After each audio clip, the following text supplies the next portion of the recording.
he's off and dashing over to Ernest to quickly snatch a conversation with him as the nomads emerge from the same entrance you came out of a moment ago. See? Yeah.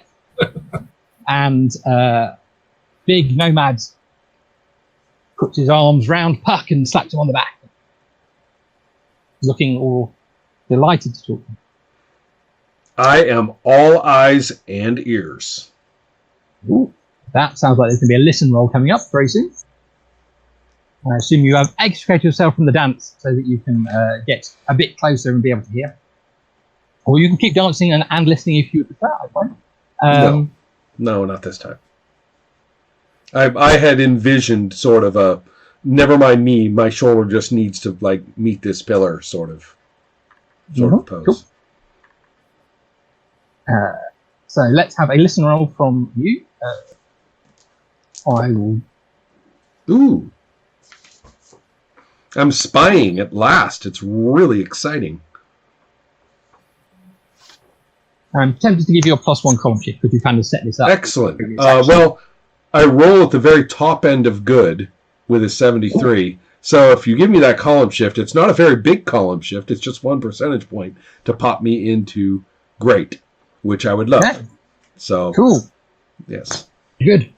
So yes, you can, as you say, you're merging into the trees and the foliage around the glade, listening in to. The only problem is that the person I'm supposed to be reporting all my spying insights to is him. Well.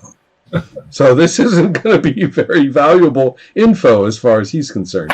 But it might be valuable to me. So it might be valuable to you. It could be valuable to all sorts of people. I think we should not forget that you were at one point interested in the Everyman Society. Perhaps they're still around and out there.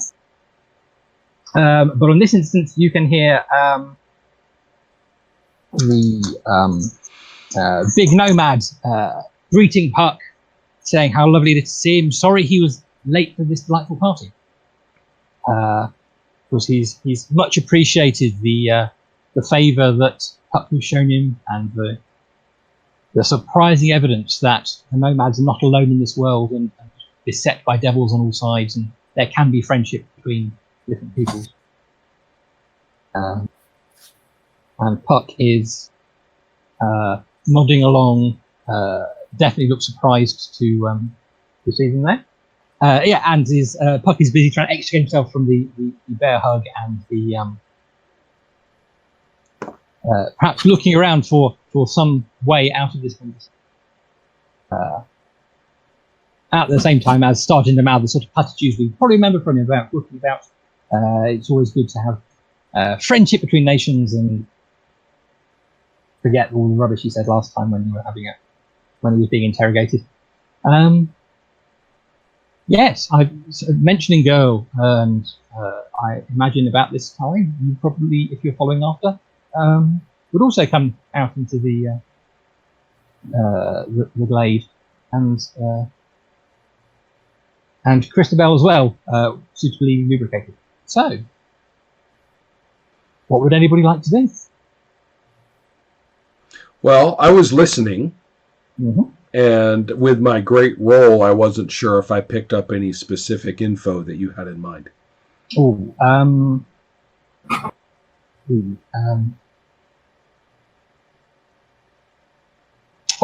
obviously pick up when the nomad says he's especially looking forward to getting to meet the Elf Queen tomorrow. That's the when she arrives in the city. Like right out in front of everybody? Okay. Well, as far as he's concerned, it's a private tete-a-tete, but Puck does pull a face when he says that, and does say the noises Puck is making sound like agreement, but maybe he's less than keen on this idea. Right, not particularly sincere. All right then. Okay. And I mean, when Girl gets to the glade, does Girl see what's going on? I mean, do I see Shining Star, or have they kind of gone off to a out of sight place? They are pretty obviously right in front of the opening into the glade that the the canopied corridor from the tent leads into. So you will certainly see them straight away if you count. I mean, I think at this point, Girl would probably just move off to the side and be somewhat inconspicuous. I mean, I'm not looking to really listen or do any spy stuff, though, but just. Do I see Star? I'm not being stealthy. Okay. But you are trying to Star! be. No. This party is banging. We should all get totally hot boyfriend. Squad goals. To make it happen. Whoa. I had, in retrospect, this particular response of Christabel to a party and a few drinks was predictable. There are certainly many elves dancing in this glade who are boys and are likely Play the field. showing off some of their dancing prowess and looking. I don't- Robbie, I'm curious. I'm trying to get sort of a player lay of the land here.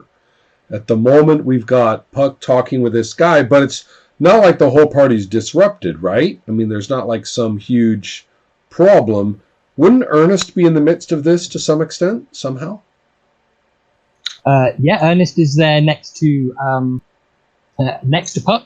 He has taken his huge draconian hat off so that he can actually see what's going on his arm. And he is listening and looking and eyeing up, as I say, the heavily armed people accompanying them.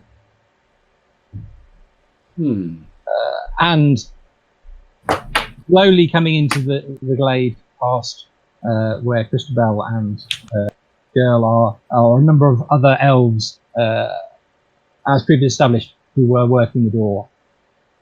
Are tall and big for elves and probably armed. And Christabel, I need you to make a fate. Oh, okay. No. Just about to hop in the middle of that electric slide.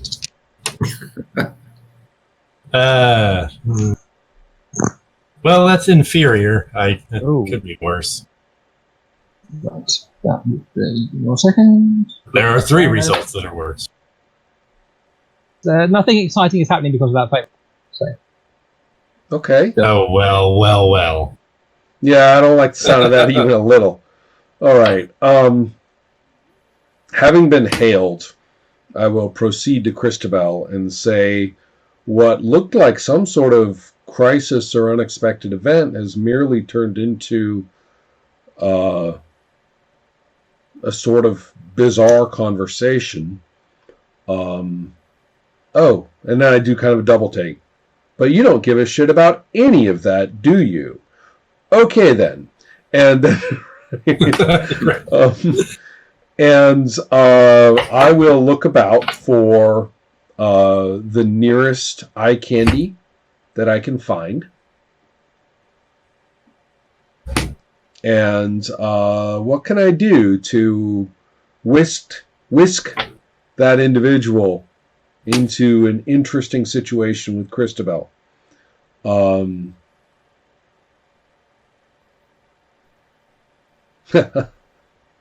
know. I'm not going to do this, but saying very loudly to Girl, hey, that lion weed was great, let's have some more, which would certainly make us the life of the party. But I'm not going to do that despite a deep temptation. So instead, Ross, I'm okay. What do I do to whisk some young swain into Christabel's orbit? That sounds like it can only be a charm roll. Young swains are probably keen on this idea, Jeff. So I guess matters of high finance and state are much more important at the moment. what do you get? An inspiration check. Oh, okay, cool. Right. So Good heaven. assuming that's not an awesome roll, and is therefore catastrophic. I cannot, in fairness, say that it is an awesome roll. Right. Oh, so man. as you try and extract elves from, maybe you get carried away, and that's the problem. Elves are extracted from the dancing. You spectacularly disrupt the dancing, and give me a agility roll to actually give me a dodge roll to avoid being trampled under multiple elves. There are worse people to trample you, I expect. Some of them have boots on. Or something. Yes, unfortunately, I have an inferior, so I may actually take damage. Roll to avoid inadvertent damage from partying elves that you are trying to set up with your friend. That's a very difficult thing to find in most role-playing rule books. So, It's not necessarily more outlandish than the examples in those No, no. okay, I'm going to give you a chance to avoid being damaged. Give me a right leg defense roll against. Did you roll hit location on that? I did. Against the pathetic damage of being kicked by an elf.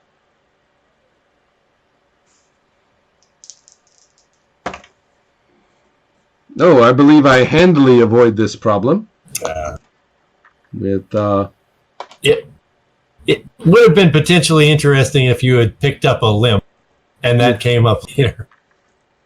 and okay, guys, this is just ridiculous. I just picked up. Did you just get an awesome roll? I just got an awesome roll on my right leg. Excellent. Don't forget to mark that down, because you can roll that in. I don't mind. I don't mind my right leg becoming awesome. That is okay. I think that Shining Scar dodged out of the way of a trampling elf and inadvertently invented a new dance step, and now all the other elves pick up on it and start doing. That's my feeling of what should happen on an awesome right leg defense roll. Sounds like something that would have happened in the original Hairspray movie. Right. Something John Waters would have happily Yes, he would. have included. Who am I to disagree with either Rod or John? So that happens. However, it also spills over into the flood of dancers surrounding and engulfing Puck and his new guest and various people there who are all now in the midst of dancing and elbowing and jostling elves. Quite sure how that's going to turn out, but that's what's happening. No young elves to entertain Crispell were acquired in this sequence of Well, events. I'll have to charm my own elf, I guess. Right. Hey, cool party. Mm-hmm. Do you like animals? Have you picked any particular elf? Really don't want to know where that pickup line has gone in the past. Robbie, I just want to know what Girl is doing besides trying to get as small as possible in the middle of all. I think Girl actually maybe has taken note of some of the people who were listening in on the Puck conversation. Not Puck's right hand elf or anything like that, but somebody who was kind of privy to what was going on and would make some approach to that person, to that elf. Okay, cool. There are big, tough-looking elves who are, as previously established, probably armed but don't have obvious weapons. Would you like to talk to one of them? Sure. Cool. They are.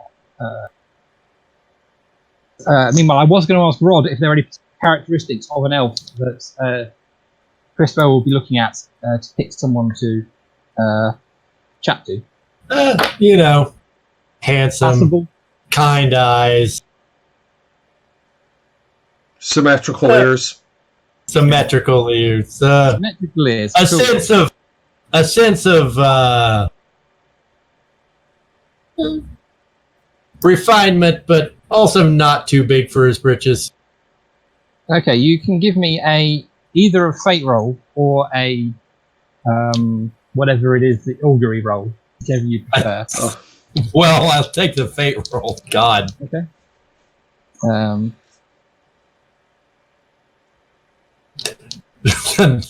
Augury roll. Yeah. Like, oh, Jabba the Hutt, you're the man for me. That's right. Fate. No, it's still an inferior fate roll. Ooh.